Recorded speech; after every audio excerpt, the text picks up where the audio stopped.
ਅੰਮ੍ਰਿਤਸਰ ਦੀ ਧਰਤੀ ਦੇ ਉੱਤੇ ਇੱਥੇ ਇੱਕ ਜਿਹੜਾ ਹੈ ਸਖੀ ਸਰਵਰਾਂ ਨੂੰ ਪੂਜਣ ਵਾਲਾ ਇੱਕ ਮਨੁੱਖ ਆਉਂਦਾ ਹੈ। ਇਹਦੇ ਨਾਲ ਸਖੀ ਸਰਵਰਾਂ ਦਾ ਜਿਹੜਾ ਪੂਰੇ ਦਾ ਪੂਰਾ ਜਥਾ ਹੈ, ਇਹ ਜਥੇ ਦੇ ਸਮੇਤ ਇਹਨੇ ਜਿਹੜਾ ਸੀ ਵਾਪਸ ਆਪਣੇ ਘਰਾਣੇ ਦੇ ਵਿੱਚ ਜਾਣਾ ਸੀ। ਅੰਮ੍ਰਿਤਸਰ ਤੋਂ ਨਿਕਲਿਆ ਤੇ ਰਾਤ ਪੈ ਗਈ। ਮਨ ਦੇ ਵਿੱਚ ਆਇਆ ਮਨਾ ਇੱਕ ਰਾਤ ਗੁਰੂ ਨਾਨਕ ਦੇ ਘਰ ਦੀ ਵਡਿਆਈ ਸੁਣੀ ਹੈ, ਚੱਲ ਇੱਕ ਰਾਤ ਇਹਨਾਂ ਦੇ ਕੋਲ ਰਹਿ ਪੈਂਦੇ ਆ। ਜਿਸ ਵੇਲੇ ਗੁਰੂ ਅਰਜਨ ਸਾਹਿਬ ਜੀ ਦੇ ਚਰਨਾਂ 'ਚ ਆਏ, ਆਣ ਕੇ ਲੰਗਰ ਦੇ ਵਿੱਚੋਂ ਪ੍ਰਸ਼ਾਦਾ ਛਕਿਆ। ਅੰਮ੍ਰਿਤ ਰਸਨਾ ਜਿਹੜੀ ਸੀ ਅੰਮ੍ਰਿਤ ਦੇ ਨਾਲ ਭਰ ਗਈ। ਲੰਗਰ ਦੇ ਵਿੱਚ ਕਿਰਪਾ ਵਾਪਰੀ ਗੁਰੂ ਦੀ। ਉਸ ਤੋਂ ਬਾਅਦ ਜਿਸ ਵੇਲੇ ਗੁਰਬਾਣੀ ਕੰਨਾਂ ਦੇ ਵਿੱਚ ਪਈ, ਗੁਰਬਾਣੀ ਕੰਨਾਂ ਦੇ ਵਿੱਚ ਪੈਣ ਦੀ ਦੇਰ ਸੀ। ਯਾਦ ਰੱਖਿਓ ਇਸ ਜਿਹੜਾ ਸੀ ਭਾਈ ਚੱਲ ਕੇ ਆਇਆ ਸੀ, ਇਹਦਾ ਅੰਦਰ ਪਿਘਲਿਆ। ਅੰਦਰ ਪਿਘਲ ਕੇ ਇਹਨਾਂ ਨੇ ਆਣ ਕੇ ਜਿਹੜਾ ਇਹ ਗੁਰੂ ਅਰਜਨ ਸਾਹਿਬ ਮਹਾਰਾਜ ਜੀ ਦੇ ਚਰਨਾਂ 'ਚ ਫਰਿਆਦ ਕੀਤੀ ਹੈ। ਇਹ ਸਖੀ ਸਰਵਰ ਆਣ ਕੇ ਗੁਰੂ ਅਰਜਨ ਸਾਹਿਬ ਦੇ ਚਰਨਾਂ 'ਚ ਕਹਿਣ ਲੱਗੇ, ਦਾਤਾ ਜੀ ਕਿਰਪਾ ਕਰੋ, ਮੈਂ ਅੱਜ ਤੱਕ ਕਬਰਾਂ ਨੂੰ ਪੂਜਦਾ ਰਿਹਾ ਹਾਂ, ਮੇਰਾ ਚਿੱਤ ਕਰਦਾ ਹੈ ਮੈਂ ਕਬਰਾਂ ਨੂੰ ਛੱਡ ਕੇ ਤੁਹਾਡੀ ਸਿੱਖੀ ਨੂੰ ਧਾਰਨ ਕਰ ਲਵਾਂ, ਮੈਨੂੰ ਸਿੱਖੀ ਦੀ ਦਾਤ ਬਖਸ਼ੋ। ਸਤਿਗੁਰੂ ਕਹਿਣ ਲੱਗੇ, ਭਾਈ ਯਾਦ ਰੱਖੀ ਸਿੱਖੀ ਦੇ ਉੱਤੇ ਸਿੱਖੀ ਨਹੀਂ ਟਿਕਦੀ। ਸਤਿਗੁਰੂ ਕੀ ਮਤਲਬ? ਸਤਿਗੁਰੂ ਕਹਿਣ ਲੱਗੇ, ਤੂੰ ਸਖੀ ਸਰਵਰਾਂ ਦਾ ਪੂਜਕ ਹੈ। ਜਿੰਨਾ ਚਿਰ ਤੇਰੇ ਅੰਦਰ ਕਬਰ ਬਣੀ ਹੈ ਉਹਨਾਂ ਚਿਰ ਤੱਕ ਉਹ, ਜਿੰਨਾ ਚਿਰ ਉਸ ਅੰਦਰ ਦੀ ਕਬਰ ਨੂੰ ਨਹੀਂ ਢਾਉਂਦਾ, ਯਾਦ ਰੱਖੀ ਉਹਨਾਂ ਚਿਰ ਤੱਕ ਗੁਰੂ ਨਾਨਕ ਦੀ ਸਿੱਖੀ ਤੇਰੇ ਹਿਰਦੇ ਦੇ ਵਿੱਚ ਨਹੀਂ ਵਸ ਸਕਦੀ। ਕਿਉਂਕਿ ਇੱਕ ਮਿਆਨ ਦੇ ਵਿੱਚ ਦੋ ਕਿਰਪਾਨਾਂ ਨਹੀਂ ਕਦੀ ਸਮਾਉਂਦੀਆਂ।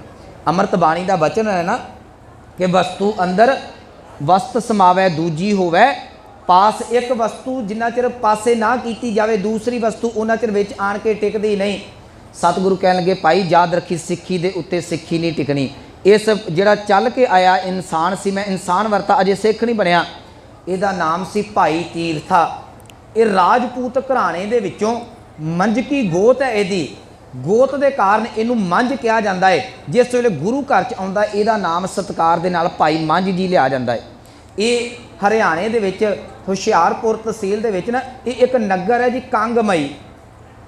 ਕੰਗਮਈ ਨਗਰ ਦਾ ਇਹ ਰਹਿਣ ਵਾਲਾ ਭਾਈ ਤੀਰਥਾ ਇਹਨਾਂ ਦਾ ਨਾਮ ਹੈ।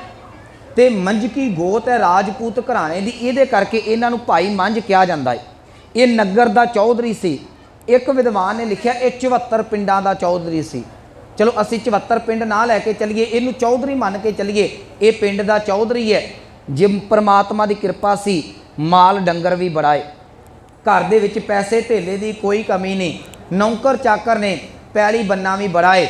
ਇਹਦੇ ਘਰ ਦੇ ਵਿੱਚ ਯਾਦ ਰੱਖਿਓ ਸਖੀ ਸਰਵਰ ਦੀ ਜਿਹੜੀ ਉਹ ਸਮਾਧ ਬਣੀ ਹੋਈ ਹੈ। ਇਹ ਅੱਗੇ ਲੱਗਾ ਹੋਇਆ। ਸਖੀ ਸਰਵਰਾਂ ਨੇ ਵੀ ਆਗੂ ਬਣਾਇਆ ਹੈ, ਪਿੰਡ ਵਾਲਿਆਂ ਨੇ ਵੀ ਚੌਧਰੀ ਬਣਾਇਆ ਹੈ। ਇਹ ਹਰ ਵਾਰ ਜਿਹੜਾ ਹੈ ਉਹ ਵੀਰਵਾਰ ਸੰਗ ਲੈ ਕੇ ਜਾਂਦਾ ਹੈ ਤੇ ਉਹ ਉੱਥੇ ਸਖੀ ਸਰਵਰਾਂ ਨੂੰ ਜਿਹੜੇ ਰੋਟ ਚੜਾਏ ਜਾਂਦੇ ਨੇ ਉਹ ਚੜਾਉਂਦਾ ਹੈ। ਪਰ ਅੰਦਰ ਨੂੰ ਸ਼ਾਂਤੀ ਨਹੀਂ ਸੀ ਮਿਲੀ। ਗੁਰੂ ਅਰਜਨ ਸਾਹਿਬ ਦੇ ਕੋਲ ਆਇਆ। ਗੁਰੂ ਅਰਜਨ ਸਾਹਿਬ ਨੇ ਕਿਹਾ, ਭਾਈ ਸਿੱਖੀ ਦੇ ਉੱਤੇ ਸਿੱਖੀ ਨਹੀਂ ਟਿਕਣੀ, ਸਤਿਗੁਰੂ ਮੇਰੇ ਵਾਸਤੇ ਹੁਕਮ ਕਰੋ, ਮੈਂ ਸਿੱਖੀ ਦੀ ਦਾਤ ਲੈਣੀ ਹੈ। ਸਤਿਗੁਰੂ ਕਹਿਣ ਲੱਗੇ, ਭਲਿਆ ਇੱਕ ਗੱਲ ਯਾਦ ਰੱਖੀ, ਸਿੱਖੀ ਐਡੀ ਕੋਈ ਸੌਖੀ ਚੀਜ਼ ਨਹੀਂ। ਮੈਂ ਬੇਨਤੀ ਕਰਾਂ ਗੁਰਮੁਖੋ, ਅੱਜ ਅਸੀਂ ਬਹਿਕਾਵੇ ਦੇ ਵਿੱਚ ਆਣ ਕੇ ਕਹਿ ਦਿੰਦੇ ਹਾਂ ਕਿ ਫਟਾਫਟ ਕਿਰਪਾਨਾਂ ਪਾ ਦਿਓ। ਯਾਦ ਰੱਖਿਓ, ਚਲੋ ਵਿਸਾਖੀ ਹੈ ਪਰਸੋਂ, ਪਰ ਮੇਰਾ ਅੱਜ ਦਾ ਇਹ ਵਿਸ਼ਾ ਨਹੀਂ। ਇੱਕ ਗੱਲ ਯਾਦ ਰੱਖਿਓ, ਸਿੱਖੀ ਇੱਦਾਂ ਬਹਿਕਾਵੇ ਦੇ ਵਿੱਚ ਨਹੀਂ, ਸਿੱਖੀ ਭਾਵਨਾ ਵਾਲਿਆਂ ਨੂੰ ਮਿਲਦੀ ਹੈ। ਅਸੀਂ ਤਾਂ ਮਖੌਲ ਬਣਾ ਕੇ ਰੱਖਦਾ ਗੁਰੂ ਦੇ ਅੰਮ੍ਰਿਤ ਦਾ। ਇਧਰੋਂ ਉੱਠੇ ਅੰਮ੍ਰਿਤ ਮੈਂ ਖਿਲਾਫ ਨਹੀਂ, ਇਧਰੋਂ ਉੱਠੇ ਅੰਮ੍ਰਿਤ ਸੰਚਾਰ ਕਰ ਦਿਓ, ਇਧਰੋਂ ਉੱਠੇ ਅੰਮ੍ਰਿਤ ਸੰਚਾਰ ਕਰ ਦਿਓ। ਅਰੇ ਇੰਨੇ ਬੋਧੇ ਹੁੰਦੇ ਨੇ, ਹੱਥ 'ਚ ਵੀ ਨਹੀਂ ਆਉਂਦੇ। ਕੰਘਾ ਕਿੱਥੇ ਟਿਕਾਓਗੇ ਤੇ ਉਹਨੂੰ ਤੁਸੀਂ ਅੰਮ੍ਰਿਤ ਛਕਾ ਦਿੰਦੇ ਜੀ। ਇਹ ਕੋਈ ਸਿੱਖੀ ਹੈ?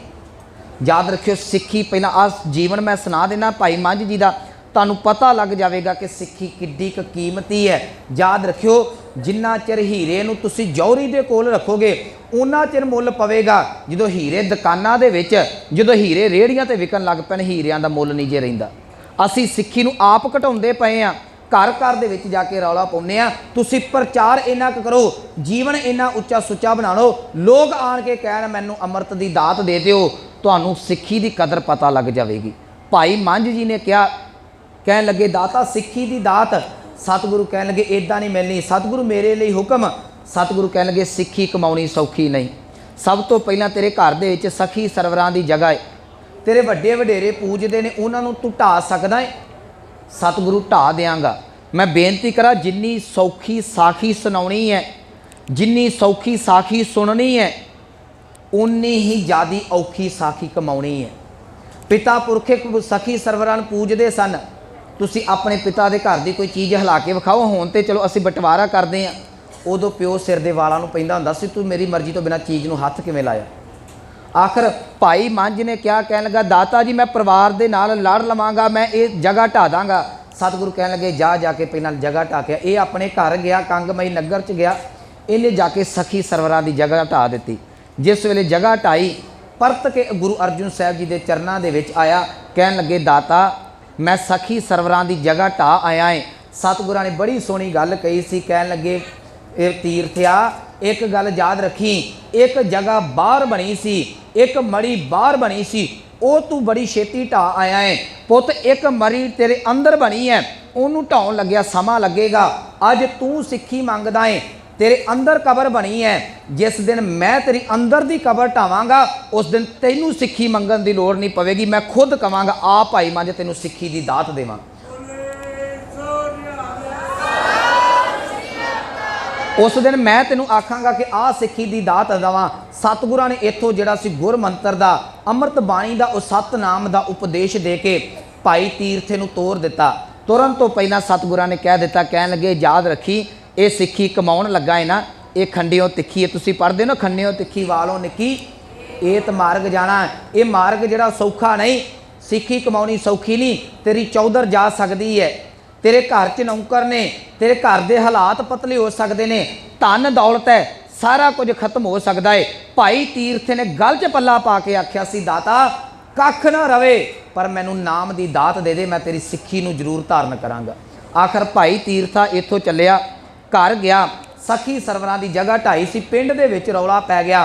पिंड के लोग इकट्ठे होके आ गए, कहन लगे तू सखी सरवरां की जगह ढाई है, बाबे की जगह ढाई है, याद रखी तेरे ते करोपी होवेगी। अज भी डराया जाता है, कह लगे तेरे ते करोपी होवेगी, जिस वेले तेरे ते करोपी होई तेरा साथ किसी ने नहीं देना। भाई तीरथा कहन लगा, भाई मैं मंझ शब्द वरत देवां सौखा हो जाएगा साखी समझा। भाई मंझ जी कहन लगे मैनू हुण तुहाडी किसी चीज़ की लोड़ नहीं, मैनू गुरु नानक ने सिੱਖੀ की दात दे दी है। आखिर एक की होया, कुदरती भाना वापरिया। पिंड वालियां ने जदों सखी सरवरां की जगह ढवाई, पिंड वालियां ने चौधर खो लई। भाई मंझ की चौधर जाती रही। जिस वेले चौधर खोई, गुरु नानक साहब के चरणों च अरदास करके क्या, दाता आ जिहड़ा हंकार का सब तो भारी पत्थर मेरे सिर ते सी ना, भार सी, मैं हाँ, मैं चौधरी हाँ, तू वो भार का जिहड़ा पंड ला दिती है हंकार की, तेरा शुक्र है। आखिर चौधर जाती रही, पिंड वालियां ने बाईकाट कर दिता भाई मंझ जी का, पूरे परिवार का बाईकाट किया। इत्थे बस नहीं, शरीका बरादरी ने बोल चाल बंद कर दिता। समा अपनी चाले चलिया। भाई मंझ जी के घर दे विच माल डंगर सन, कुदरती भाना इहो जिहा वापरिया, सारा माल डंगर मरना शुरू हो गया। हौली हौली करके माल डंगर मरदा शुरू हो गया। एक दिन सारा माल डंगर खत्म हो गया। भाई मंझ जी का कारोबार सी, इन्हां दे कोल पैली बन्ना सी। आखिर पैली नूं वेचदे वेचदे इहो जिहे हालात आ गए, सारा कारोबार ठप्प हो गया। अज सारा काम कार खत्म हो चुका है भाई मंझ का। अज माल डंगर मर चुका है, चौधर जा चुकी है, भाई मंझ मंजे ते बैठा होया है। इहदी जिहड़ी घरों बीबी है वो इहदे सराणे खलोती हुई है, तो उन्हें मत्थे दे उत्ते हत्थ रखिया। भाई मंझ दे कोलों वेखी ना गई, क्योंकि बड़े प्यार दे नाल, जिस घर दे विच नौकर काम करते सन, बड़े प्यार दे नाल इन्हें अपने परिवार नूं रखिया सी। कहन लगा, भागवाने अज तो पहला कदी तेरे चेहरे ते मुजराहट नहीं कदी भी वेखी, तेरा चेहरा उतरिया नहीं वेखिया, तेरा चेहरा क्यों उतरिया है? कहन लगी, सिर दियां साइयां गुरु नानक की सिੱਖੀ धारण की है, पता नहीं किन्ने क परचे होर बाकी ने। चौधर चली गई, मैं जर गई। घर दे विचों जिहड़ा सी शरीका बरादरी ने आउणा जाना बंद कर दिता, मैं जर गई। कारोबार खत्म हो गया, मैं जर गई। माल डंगर चला गया, जर गई। पर अज ते घर दे विच 2 रोटियां खाण जोगा आटा भी रात वास्ते नहीं बचिया। मैनूं समझ नहीं आउंदी, अजे दिन है, रात नूं प्रशादा कित्थों पक्केगा? हुण ते भुखे गुजारा कर लांगे। सिर दियां साइयां, जिथे मक्खना ना रोटी खांदे सां, दुद्धा घिओवां ना रोटी खांदे सां, अज उत्थे 2 रोटियां सुक्कियां भी सानूं नसीब नहीं होणीआं। भाई मंझ कहन लगे गुरु नानक ते भरोसा रख, कोई गल नहीं, याद रखी गुरु नानक साहब कृपा करन के रात नूं प्रशादा तैयार होवेगा। साईं की करेगा? कहन लगा, मैनू पल्ली फड़ा, तपड़ी नूं कहंदे, मैनू पल्ली फड़ा, दातरी फड़ा, अज मैं घाह खोत के लियावांगा। ਵਹੁਟੀ ਦੀਆਂ ਭੁੱਬਾਂ ਨਿਕਲ ਗਈਆਂ। ਕਹਿਣ ਲੱਗੀ ਤੂੰ ਪਿੰਡ ਦਾ ਚੌਧਰੀ ਸਾਂ, ਕੋਈ ਖੰਘਦਾ ਨਹੀਂ ਸੀ ਤੇਰੇ ਅੱਗੇ।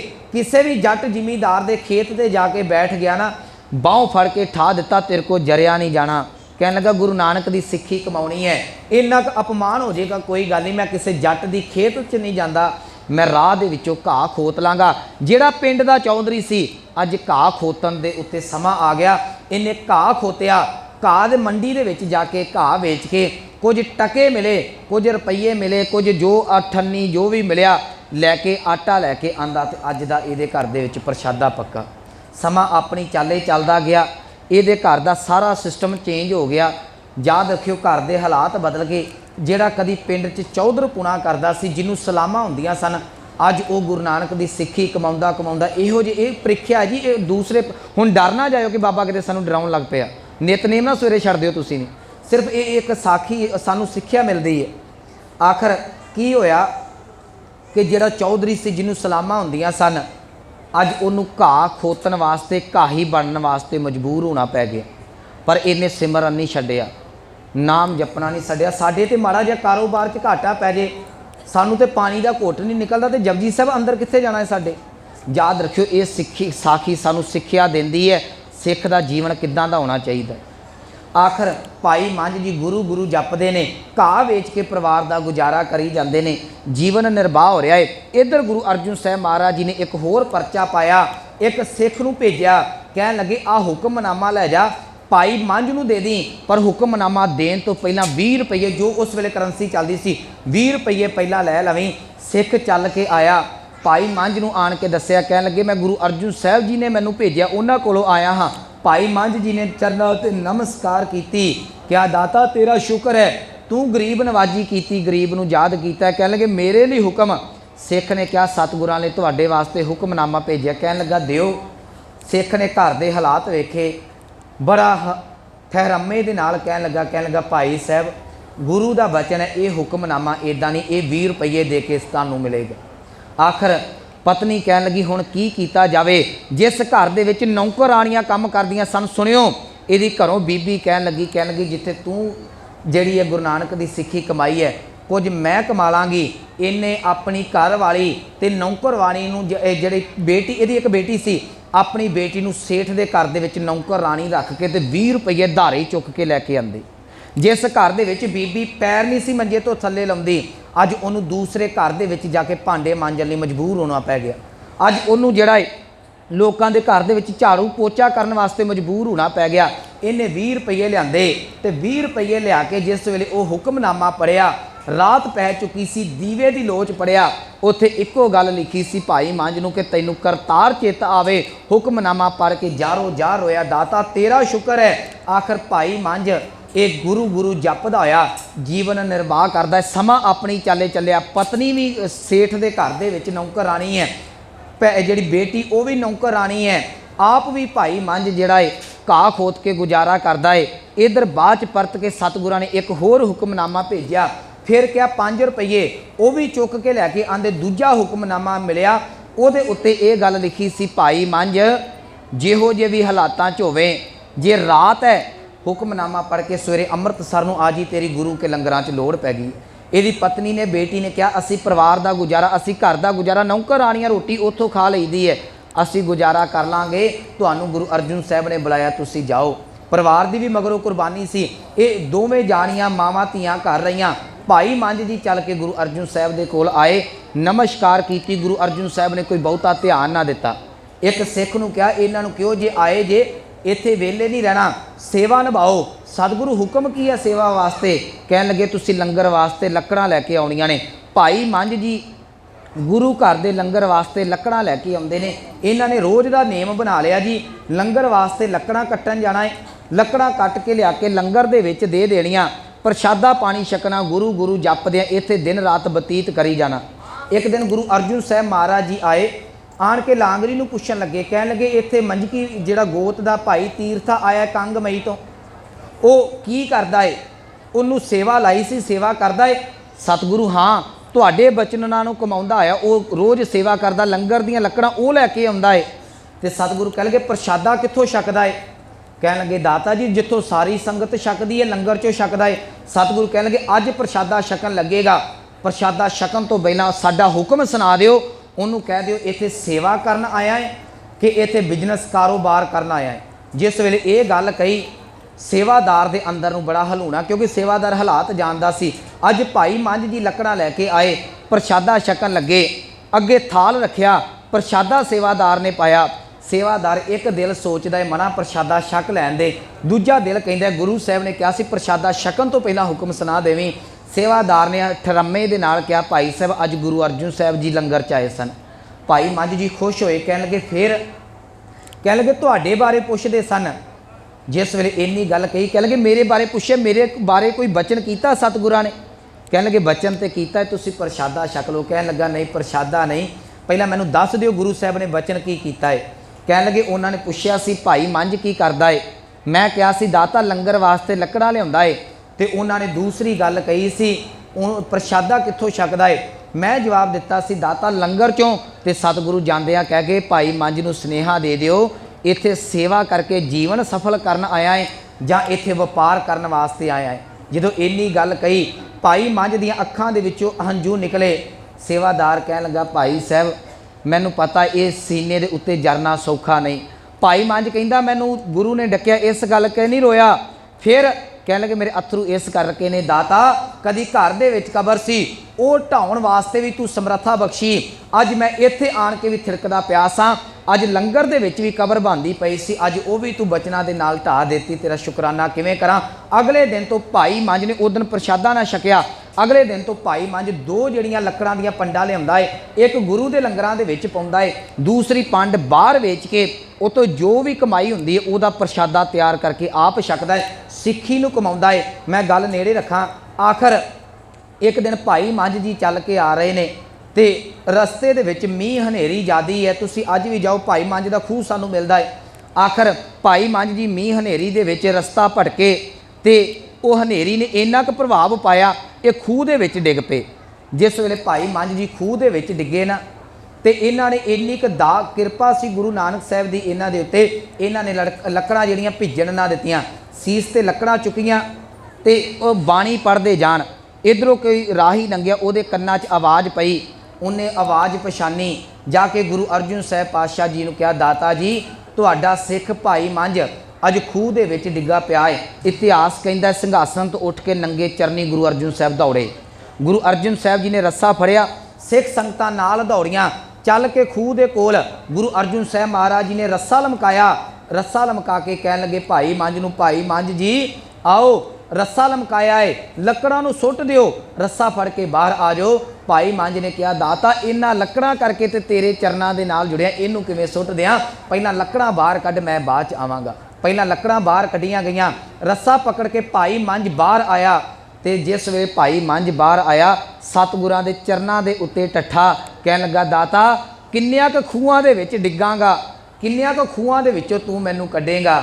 ਸਤਿਗੁਰੂ ਕਹਿਣ ਲੱਗੇ ਭਾਈ ਮੰਝ ਪੁੱਤ ਅੱਜ ਅਖੀਰੀ ਖੂਹ ਸੀ, ਕਦੀ ਮੇਰੇ ਕੋਲ ਆ ਕੇ ਤੂੰ ਸਿੱਖੀ ਦੀ ਦਾਤ ਮੰਗੀ ਸੀ, ਮੈਂ ਤੈਨੂੰ ਕਿਹਾ ਸੀ ਸਿੱਖੀ ਦੇ ਉੱਤੇ ਸਿੱਖੀ ਨਹੀਂ ਟਿਕਦੀ, ਅੱਜ ਤੂੰ ਜਿਹੜਾ ਇਹ ਝੋਲੀ ਅੱਡ, ਮੈਂ ਤੈਨੂੰ ਕਹਿੰਦਾ ਹੈ ਭਾਈ ਮੰਝ ਤੇਰੀ ਝੋਲੀ ਦੇ ਵਿੱਚ ਸਿੱਖੀ ਦੀ ਦਾਤ ਪਾਉਣੀ ਹੈ। ਉਦੋਂ ਤੂੰ ਸਿੱਖੀ ਮੰਗੀ ਸੀ, ਮੈਂ ਮਨਾ ਕੀਤੀ ਸੀ, ਅੱਜ ਮੈਂ ਕਹਿੰਦਾ ਹਾਂ ਤੂੰ ਸਿੱਖੀ ਮੰਗ, ਮੈਂ ਤੈਨੂੰ ਸਿੱਖੀ ਦੀ ਦਾਤ ਦੇਣਾ ਹਾਂ। ਅੱਜ ਗੁਰੂ ਨਾਨਕ ਦਾ ਖਜ਼ਾਨਾ ਖੁੱਲ੍ਹਾ ਹੈ, ਮੰਗ ਕੀ ਮੰਗਦਾ ਹੈ।